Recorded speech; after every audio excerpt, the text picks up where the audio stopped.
Well, most of you probably know that I grew up as a teacher's kid. Now, this meant that I really believed I owned the grade school. And one of my favorite things to do was to explore this building, especially the scary boiler room. By the way, I was in that boiler room again a couple of years ago, and it was as scary in my 40s as it was as a kid. Just going to say that. But I can remember more than one time walking down the halls thinking I was alone and then suddenly seeing the outline of a person and being scared to death, frozen in my tracks, worried that I was finally busted, maybe not doing something I was supposed to. And it was usually, just one of our really nice, kind custodians. One of the names was Mr. Wright. I mean, why would I be scared of Mr. Wright? Seriously. But I can remember freezing in fear like I was seeing a ghost. That happens to us sometimes when when we feel an emotion and our senses overwhelm us in a way that we can't process. And I think that's what's happening in our gospel story this morning. Matthew describes what happens here after the feeding of the multitudes. 10 to 12,000 people, in fact. Not only were the people fed, but there were leftovers, lots and lots of leftovers, as we heard about last week.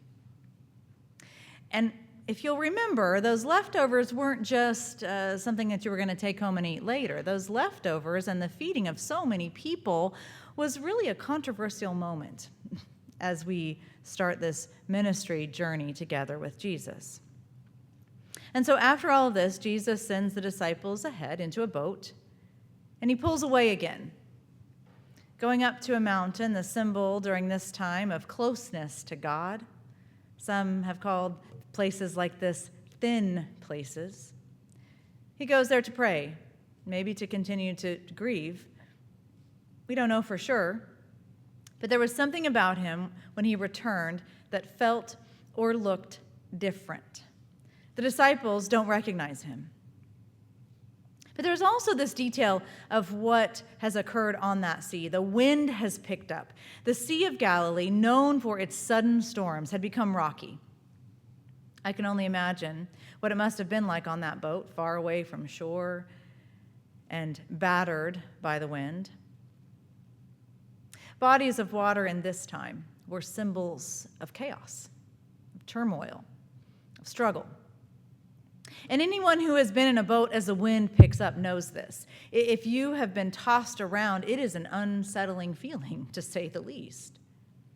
Now, also keep in mind that this is the morning after the disciples have witnessed something really amazing. As Joy J. Moore says, the most astonishing thing that they had ever seen. They had witnessed this miraculous event. And then immediately, we're told, they were sent out into this storm. Now, one of these things would have caused me to be totally overstimulated, seeing something incredible that I can't explain and being thrown into this terrible storm. But both of these things together had to have been completely overwhelming. I might have had a hard time focusing. And that's exactly what happened to them. Jesus meets them, but to them, he is a ghost. The weight of everything creates fear and uncertainty and an inability to get their bearings enough to even recognize him. In fact, Peter demands a sign that it is really him.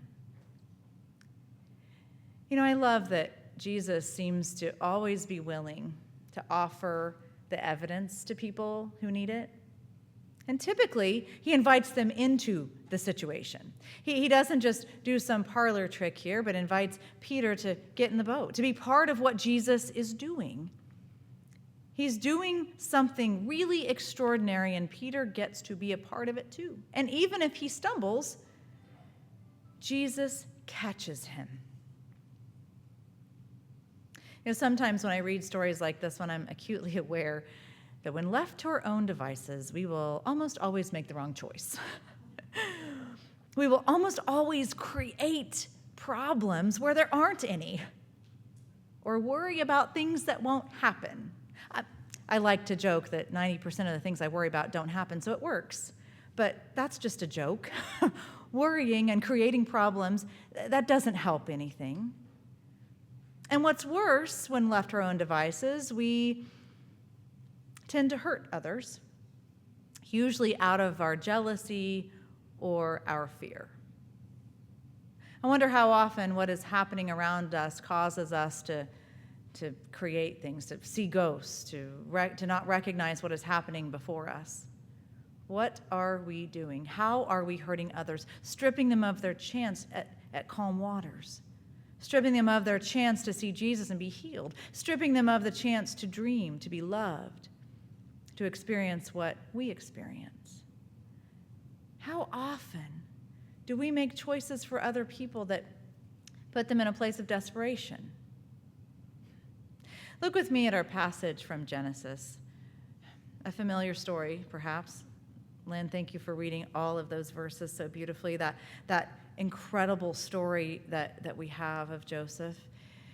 And, a story that we might all retain the Sunday school form of not really looking at the tragedy behind it all.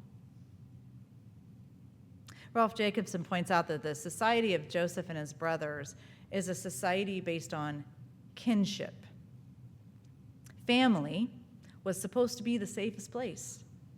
You were to protect your family. And the idea of family is greater than as we imagine it. But the truth is, jealousy is a powerful thing. The need to control, to be on top, to protect your position and privilege, they are all powerful things. And as a result of that, for Joseph, the very people that were supposed to protect him sold him into slavery. Remember that this family was to be set apart, to represent the world who God was, a God of love and a God of goodness. These brothers exposed this family for what it is: human, dysfunctional, unable to honor a God who is about love. Now, I don't know about you, but this story is hard to read. And it's even harder when I really imagine these events. What must Joseph have been thinking? As his brothers plotted, did he know? Did he hear their conversations? As he languished in the pit, wondering if he would starve to death, for whom was he crying out? Was he thinking of his mother? Was he thinking of his father? I wonder if he thought back to that dream that he had shared with his brothers. Hebrew Bible professor Roger Naum says that before any of this can play out, the brothers intervene to conspire to kill him.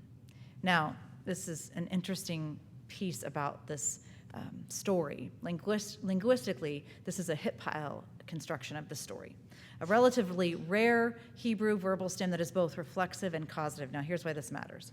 Another way to capture this idea is that they caused deceit to themselves to kill him.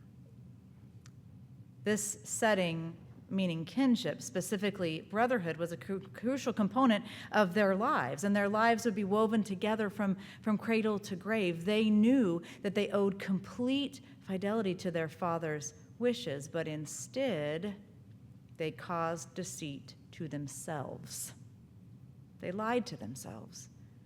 Because jealousy is a powerful thing. Their father's favoritism makes things worse. Their concern about what Joseph might tell the patriarch of the family, who had all the power, those were real. Their conversations demonstrates that they were struggling. They were conflicted. Now sit with that for a moment, my friends. And let's sit with the perspective of the brothers. How do we cause deceit to ourselves? And how does that protect what shouldn't be protected? We don't have to look very far to see how protecting what we believe is ours creates pain for others. And when we do that, we're lying to ourselves about God's love, and the way that we are to live in this world. Now, if you've read ahead, you know how this story ends. You know the favor, the security, the provision, the forgiveness that awaits the story of Joseph and his brothers. You could probably sing it if you know the musical. Barb, we might join in here in a minute. This story seems to remind us of the understanding of the players and the storyteller and God moving constantly in our lives.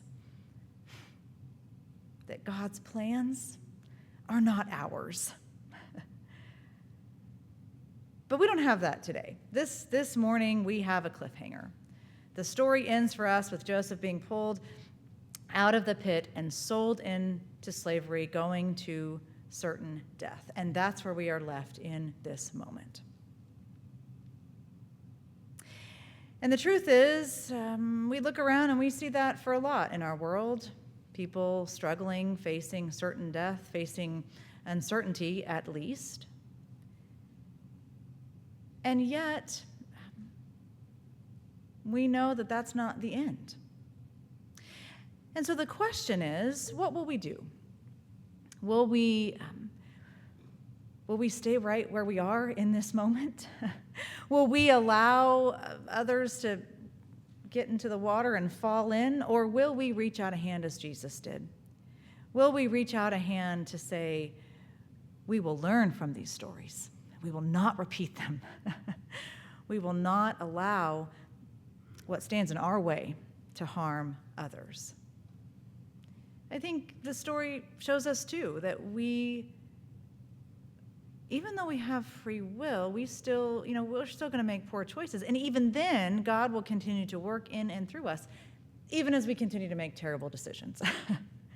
It shows that even when we allow ourselves to be clouded by our own emotions, God is still at work. And so when Jesus says, take heart, it's take heart for ourselves to have faith in what God is doing, and to have faith that we are a part of it, and to have faith that God is moving in us and through us, should we choose to listen and to trust that God is with us always. So we leave it here today. But we know that it's not the end of the story, for there is good news, and we are a part of it. So let us take heart, have faith, and trust in the one who created us and loves us. And that's good news for today. Amen.